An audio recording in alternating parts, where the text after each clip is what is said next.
عرفوني وقولوا لي ازاي ابقى ماشي انا وابني في قلب الشارع في الشهر الكريم ويطلع عليا 4 نسوان على هيئه رجاله ولا يعرفوا بالرجوله ببصله، ماسكين خرطوش وماسكين سلاح ويضربوا عليا نار.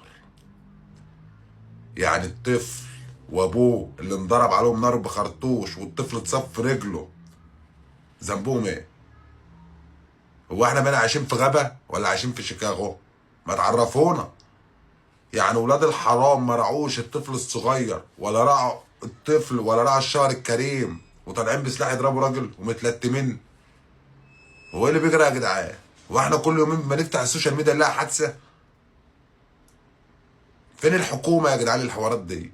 ده يومات على الله تفتح تلاقي ناس ملبسه واد قميص، ناس قاتله واحد، ده عمل ده. يعني الواحد لو ماشي انا وبنتي في قلب الشارع ينزل 3 بقى اللي معاهم مشكله ويضربونه بالنار؟ ليه؟ في امريكا احنا في شيكاغو؟ اقسم بالله احنا بقينا عايشين في زمن ما يعلم بقى ربنا امتى ينزل ياجوج ومنهوك يهلكونا ونخلص خالص.